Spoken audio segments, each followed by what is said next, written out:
Hi dear friends, അസ്സലാമു അലൈക്കും. അപ്പോൾ ഇന്നത്തെ എൻ്റെ റെസിപ്പി നല്ലൊരു വെറൈറ്റി സ്വീറ്റാണ് കേട്ടോ. അപ്പോൾ ഇന്നത്തെ നമ്മുടെ റെസിപ്പി മാംഗോ ഫ്രഞ്ച് ടോസ്റ്റാണ് കേട്ടോ. നല്ല ടേസ്റ്റാണ് ഇത് കഴിക്കാൻ വേണ്ടി. ഇത് നമ്മുടെ നാട്ടിലത്തെ അല്ല കേട്ടോ. ഈ ഒരു റെസിപ്പി ലണ്ടൻ റെസിപ്പിയാണ്. അപ്പോൾ നല്ല അടിപൊളി ഒരു റെസിപ്പിയാണ്. അപ്പോൾ ഇപ്പോൾ മാംഗോൻ്റെ സീസണല്ലേ, എല്ലാവരുടെ വീട്ടിലും മാംഗോ ഉള്ള സമയമല്ലേ. അപ്പോൾ എന്തായാലും ഒന്ന് ട്രൈ ചെയ്ത് നോക്കാം. വളരെ സിമ്പിളായിട്ട് ഉണ്ടാക്കിയെടുക്കാൻ പറ്റിയ റെസിപ്പിയും കൂടിയാണ് കേട്ടോ.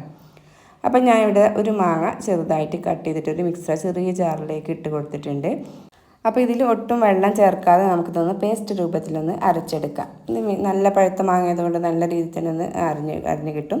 അപ്പോൾ നാരൊന്നും ഇല്ലാത്ത മാങ്ങ വേണം എടുക്കാൻ വേണ്ടിയിട്ട് കേട്ടോ. അപ്പോൾ അത്യാവശ്യം മധുരമുള്ള മാങ്ങനെ എടുത്തിട്ടുണ്ട്. ഇനി ഇതാ ഒരു പാനിലേക്ക് ഒരു കപ്പ് പാൽ ഒഴിച്ച് കൊടുക്കുന്നുണ്ട്.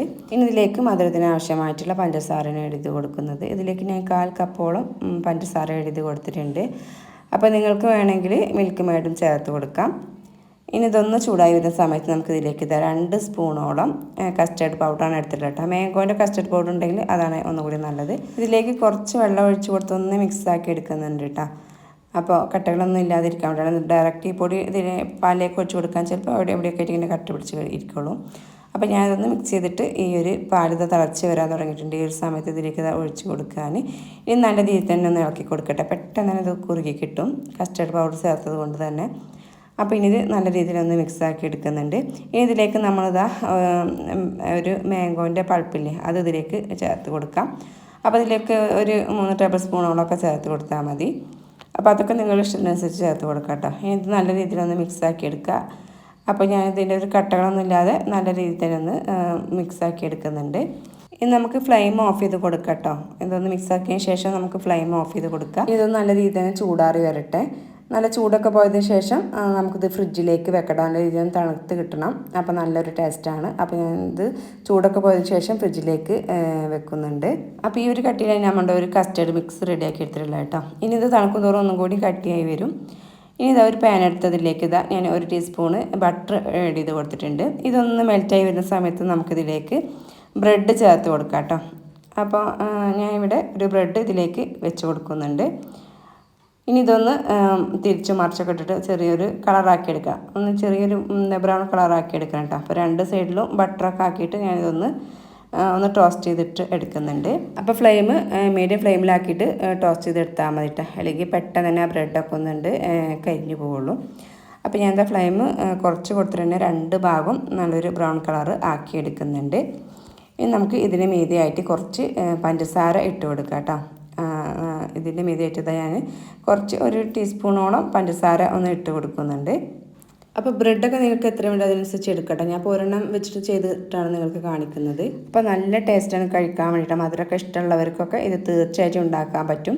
അപ്പോൾ നമ്മുടെ വീട്ടിലുള്ള ഇൻഗ്രീഡിയൻസ് വെച്ചിട്ട് നമ്മളിത് റെഡിയാക്കി എടുക്കുന്നത് കേട്ടോ. ഇനി ഇതിലേക്ക് ഞാൻ കുറച്ച് പാലൊഴിച്ച് കൊടുക്കുന്നുണ്ട്.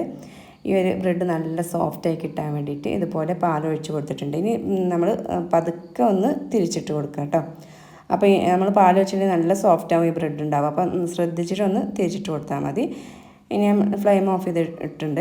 ഇനി ഇതുപോലെ ഒരു പ്ലേറ്റ് എടുത്തിട്ട് ഇതിലേക്ക് നമ്മൾ ആ ഒരു റെഡിയാക്കി വെച്ചിട്ടുള്ള ഒരു കസ്റ്റേർഡ് ഇല്ലേ, അത് വെച്ച് കൊടുക്കും. അപ്പോൾ ഞാനൊന്ന് ചൂടാറിയതിന് ശേഷം ഫ്രിഡ്ജിലേക്ക് വെച്ച് നല്ല രീതിയിൽ തണുപ്പിച്ചെടുത്തിട്ടുണ്ടായിരുന്നു കേട്ടോ. അപ്പോൾ ഈ ഒരു പ്ലേറ്റിലേക്ക് ഇതുപോലെ ഒന്ന് ഒഴിച്ച് കൊടുക്കുന്നുണ്ട്. ഇനി ഇതിന് മീതിയായിട്ട് നമുക്ക് ആ ഒരു ബ്രെഡ് ടോസ്റ്റ് ചെയ്ത് വെച്ച് കൊടുക്കാം. അപ്പോൾ നല്ല സോഫ്റ്റാണ് ബ്രെഡ്. അപ്പോൾ അത് ഇതുപോലെ ഞാൻ വെച്ച് കൊടുത്തിട്ടുണ്ട്. ഇനി ഇതിൻ്റെ സൈഡ് ഭാഗത്തൊക്കെ ഞാൻ ഇതുപോലെ കുറച്ച് നട്ട്സൊക്കെ ഇട്ട് കൊടുക്കുന്നുണ്ട്. അപ്പോൾ അതൊക്കെ നിങ്ങളുടെ കയ്യിലുള്ള നട്ട്സ് ഇട്ട് കൊടുത്താൽ മതി. അപ്പോൾ ഞാനിവിടെ കുറച്ച് ബദാമും പിസ്തയും ഒന്ന് കട്ട് ചെയ്തിട്ട് അത് ഇട്ട് കൊടുക്കുന്നുണ്ട്. ഇതിന് മീതിയായിട്ട് ഞാൻ ഐസ്ക്രീമാണ് വെച്ച് കൊടുത്തിട്ടുള്ളത്. അപ്പോൾ വാനില ഐസ്ക്രീമാണ് ഇട്ടിട്ടുള്ളത്. ഇനി ഇതിൻ്റെ മീതെ കുറച്ച് നട്ട്സ് വെച്ച് കൊടുത്തിട്ടുണ്ട് കേട്ടോ. അപ്പോൾ ഐസ്ക്രീം ഞാൻ വീട്ടിൽ തന്നെ ഉണ്ടാക്കിയതാണ് കേട്ടോ. അപ്പോൾ ഈ വെക്കേഷനായത് കൊണ്ട് തന്നെ കുട്ടികൾക്ക് എന്തെങ്കിലുമൊക്കെ വെറൈറ്റി ഉണ്ടാക്കാൻ വേണ്ടി ഞാൻ വീട്ടിൽ ഇതുപോലെ വലിയൊരു ബോക്സിൽ ഉണ്ടാക്കി വെച്ചതാണ് കേട്ടോ. വാനില ഐസ്ക്രീമൊക്കെ വളരെ സിമ്പിളായിട്ട് നമുക്ക് വീട്ടിലുണ്ടാക്കിയെടുക്കാൻ പറ്റും. അപ്പോൾ ഈ ഒരു ബ്രെഡിൻ്റെ സൈഡിലായിട്ട് ഞാൻ 2-3 പീസ് മാങ്ങ കട്ട് ചെയ്ത് വെച്ച് കൊടുക്കുന്നുണ്ട് കേട്ടോ. ഇനി നമുക്കിതൊന്ന് കട്ട് ചെയ്തിട്ട് എടുക്കാം. നല്ല സോഫ്റ്റാണ് ബ്രെഡ്. ഈ ഒരു ബ്രെഡ് കട്ട് ചെയ്തിട്ട് അതിൽ നമ്മൾ ആ ഒരു കസ്റ്റേർഡിൻ്റെ ആ ഒരു മിക്സും മാങ്ങോൻ്റെ പിന്നെ നമ്മൾ കുറച്ച് ഐസ്ക്രീമൊക്കെ മിക്സ് ചെയ്തിട്ട് കഴിക്കാൻ നല്ല ടേസ്റ്റ് ഉണ്ട്. അടിപൊളിയാണ്. അപ്പോൾ എന്തായാലും ഇതൊന്ന് ട്രൈ ചെയ്ത് നോക്കാം കേട്ടോ. അപ്പോൾ നമ്മളെ ഈ ഒരു കസ്റ്റേർഡ് നല്ല രീതിയിൽ ഫ്രിഡ്ജിൽ വെച്ച് തണുപ്പിച്ചെടുക്കട്ടെ. അപ്പോൾ നല്ലൊരു ടേസ്റ്റാണ് കഴിക്കാൻ വേണ്ടിയിട്ട്. അപ്പോൾ അടിപൊളിയാണ്. എല്ലാവരും ട്രൈ ചെയ്ത് നോക്കുക. അപ്പോൾ നിങ്ങൾ ട്രൈ ചെയ്ത് നോക്കിയാൽ മാത്രം പോരാ, നിങ്ങളുടെ അഭിപ്രായങ്ങൾ കമൻറ്റിലൂടെ അറിയിക്കാനും മറക്കരുത് കേട്ടോ. അപ്പോൾ എൻ്റെ വീഡിയോ ആദ്യമായിട്ട് കാണുന്ന കൂട്ടുകാരൊക്കെ ഉണ്ടെങ്കിൽ പ്ലീസ് സബ്സ്ക്രൈബ് സപ്പോർട്ട് ചെയ്ത് നിങ്ങൾക്ക് വീഡിയോ ഇഷ്ടമാണെങ്കിൽ ഷെയർ ചെയ്യാനും കൂടി മാർക്ക് ചെയ്തിട്ടാ. ഇനി പുതിയൊരു നല്ലൊരു റെസിപ്പി വീഡിയോയുമായി വരുന്നവർ എല്ലാവരോടും ബൈ.